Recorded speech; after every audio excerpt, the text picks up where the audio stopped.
Síndrome de Gabriela, Gabriela mesmo, Jorge Amado? Isso. Ah, sim, que eu nasci assim, eu cresci assim, vou ser sempre assim. Eu acho que esse tipo de gente, né? A Gabriela é um nome tão bonito, mas é por causa da música, né? É por causa da música. Eu nasci assim, eu cresci assim, vou ser sempre assim. Olha, é muito ruim lidar com pessoas assim, porque assim, são aquelas pessoas que não aceitam críticas, né? Em geral, pessoas que acham que elas são imutáveis, que elas estão aqui para que os outros se adaptem a ela e não ela se adapte aos outros. Então é quase dizer que Síndrome de Gabriela seria uma mistura de um pouco de narcisismo, um pouco de perfeccionismo, né? De não mudar, e um pouquinho também de uma vaidade ou um excesso de medo de crítica. Não aceita crítica. Em geral é isso. Né? Porque assim, você se relaciona com uma pessoa e aí você fala com todo carinho, puxa, é tão chato às vezes quando você faz isso, falar da nossa relação, sei lá, em público, quando estão os amigos jantando, que por sinal isso é uma coisa horrorosa, né? Porque tem umas pessoas que resolvem transformar reuniões de amigos para fazer uma DR que não é feita em casa. Exato. Então a pessoa começa assim, fulano, você contou para Bia que você fez isso, aí fulano vai, e a pessoa que... E a gente vai se sentir eu me sinto constrangidíssima, aí eu mudo logo de assunto. Aí eu falo assim, não, nós já pedimos não sei o quê, vamos pedir, tem um pastelzinho aqui com uma delícia, tem uma entradinha. Eu tento mudar, e fulano continua, né? Tipo assim, mas ela falou pra você que no aniversário ela esqueceu de me dar o presente. Então, assim, isso é muito feio. Mas na hora de debater, não debate.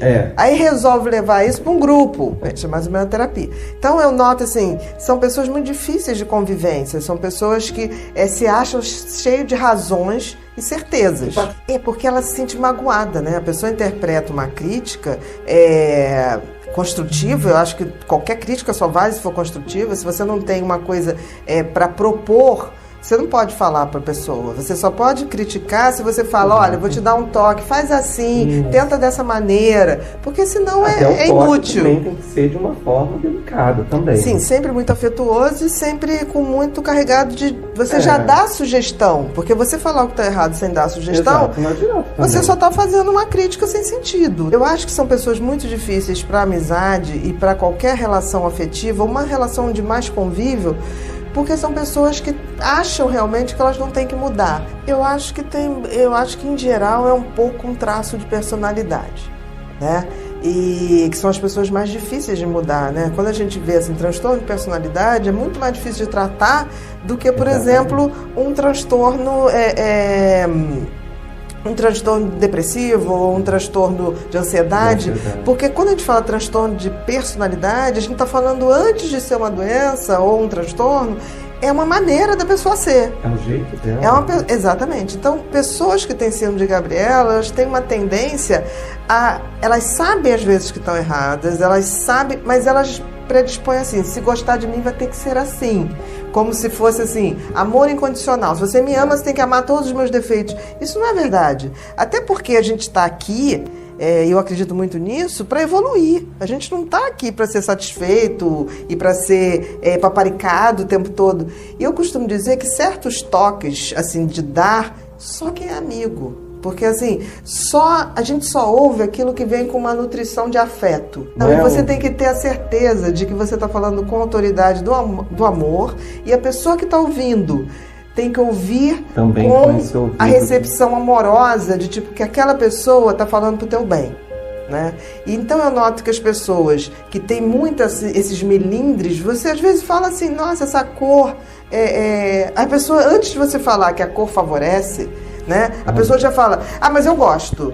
Assim, se defendendo de um ataque que não houve. Você ia falar que a cor estava bonita. Né? Exatamente. A pessoa não espera. É como se a pessoa tivesse o tempo todo pronta para se defender de um ataque que não virá. Se o ataque vier, aliás, ele virá de alguém que não é afetuoso. E aí, ok, você entende que a pessoa está preparada, mas também não se lida assim.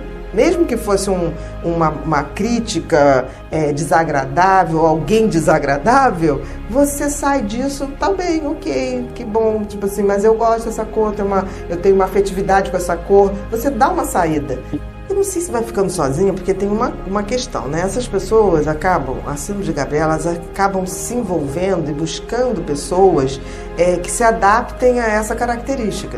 Então, tipo assim, eu sou assim, eu não vou mudar. Então, ela já busca pessoas com uma submissão a isso. Aquelas pessoas que imploram um afeto. Então, com essas pessoas, pode até que dê certo. O que nunca vai dar certo é que essas pessoas nunca vão evoluir. E aí eu te digo uma coisa, se uma pessoa tem síndrome de Gabriela, ela passa nessa vida sem cumprir a única função básica que a existência humana tem, a gente evoluir e transcender. Então é como se jogasse fora uma vida. Eu tenho pena dessas pessoas. Exatamente. Porque o propósito da vida é a transformação. O objetivo da vida é sermos pessoas melhores.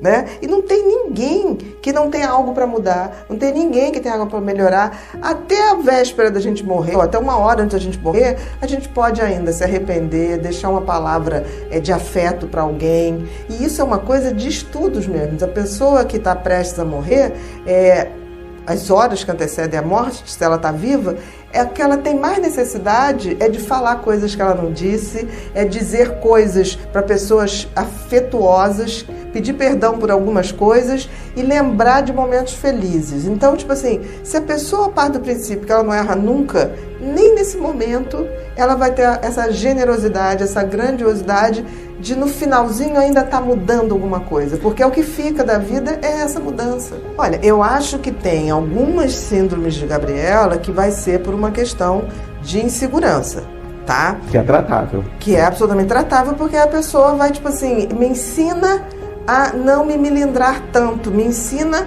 a mudar, mas sem me sentir agredida, né, ou rejeitada. Eu acho que existe uma parcela aí. E acho que existem outros que têm um pouco, muito no narcisismo. Tipo assim, a vaidade, eu não mudo porque eu sou assim e tem quem queira. Porque tem isso. O síndrome de Gabriela ainda tem isso. Tipo assim, você não me quer? Tem outro que quer. Tem quem quer. Mas a questão não é querer ou não querer, porque a gente veio aqui para melhorar, para evoluir. Independente se o outro quer ou o outro não quer. Então essa pessoa está desperdiçando a vida.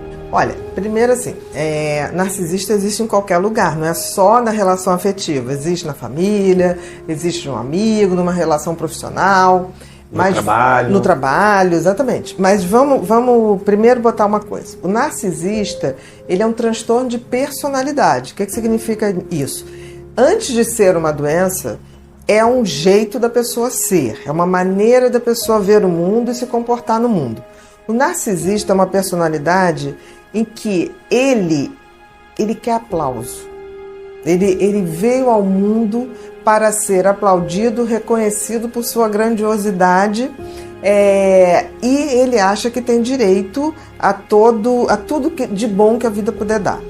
O que acontece com o narcisista é que ele não se relaciona, ele tem relações muito vazias, muito rasas, porque ele não troca afeto.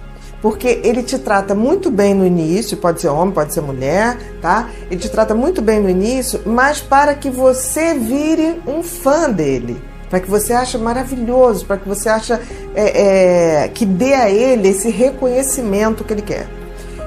Ele sempre vai ter muita inveja dos outros, porque o narcisista, ele realmente acha que se você tem uma coisa boa, ele quer aquilo para ele, para fortalecer.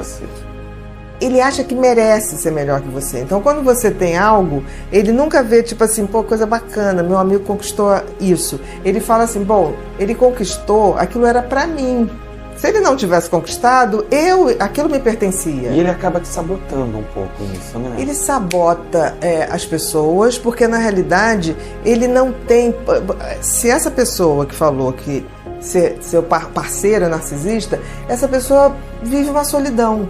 Porque ela não tem uma parceria na realidade. Não existe essa parceria. Não, porque assim, ele chega na vida sempre muito bacana, contando em geral uma história para você admirá-lo, para você admirá-la, nesse sentido assim de ter a plateia, Mas na realidade o que ele quer é que você ache ele maravilhoso. E tem uma coisa também, além de muito invejoso, o narcisista, ele faz você, ele depois que te conquista, ele começa a fazer com que você se sinta mal. Nada teu é tão bom, nenhum amigo teu é tão maravilhoso. Por quê? Porque ele quer que você veja que só ele é fonte da sua felicidade, que você não pode ser feliz sem ele. Então, ele é muito natural que ele vai acabando minando a sua autoestima. Ele se aproxima da pessoa porque acha aquela pessoa luminosa e ele quer aquela luz. É uma vampirização. O narcisista é um grande vampiro. Ele está ali porque ele quer aquela luz que você tem, mas ele quer aquela luz iluminando ele. É como se você fosse um holofote. Mas o narcisista, por exemplo, é uma das grandes personalidades que estabelece uma relação tóxica. Porque ele precisa que você fique mal para ele cada vez ficar melhor.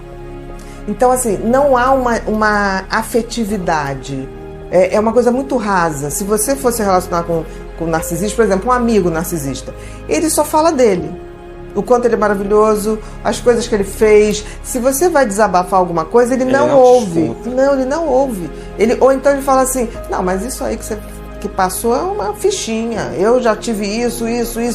É uma competição, sempre pelo holofote. Na relação com o narcisista, você vai ser o holofote. Então você vai pegar a sua luz e vai botar para ele brilhar, vai virar para ele brilhar. Além de ser muito invejoso, o narcisista ele tem uma coisa, ele trai muito. E por que ele trai? É como se ele precisasse de uma reserva de holofotes. Então, por exemplo, ele tá bem com ele te conquistou. Aí ele fica assim, bom, essa eu já conquistei, esse eu já conquistei. Aí eu vou botar meus tentáculos para outro, porque é como se fosse um buraco que ele precisa o tempo todo que as pessoas reafirmem que ele é maravilhoso, que ele é fantástico. Ele tá o tempo todo coisando isso. É como se ele tivesse que dominar outra plateia, como se ele tivesse que pegar outro fã, né? Ele tá buscando fãs, ele não tá buscando uma relação de troca. Ele está buscando aquele aplauso que vem. E com isso, o que acontece? Quando você não dá isso, né, ele vai trair dando ou não dando. Você pode dar tudo para o narcisista que ele vai trair. Porque ele vai querer essa reserva de aplausos, ele vai querer essa reserva de brilho para ele. E é em todas as parcerias, né? Em todas as parcerias. O narcisista, se você for caindo no jogo dele, acontece que você adoece. Porque você vai se sentindo uma coisa inútil. E ele guarda um momento ali que se você vai alimentando aquilo, ele vai caminhando quase para uma perversidade. No sentido assim de você ter que se anular totalmente para que ele tenha razão. Então, por exemplo, o narcisista ele nunca fala assim, a relação acabou porque a gente não estava se dando bem. Ele vai dizer, não, acabou porque ela fazia isso. Vai inverter, vai dizer que quem traía era a pessoa. Tudo que ele fizer no sentido de denegrir a pessoa, ele instintivamente está falando dele. É muito difícil.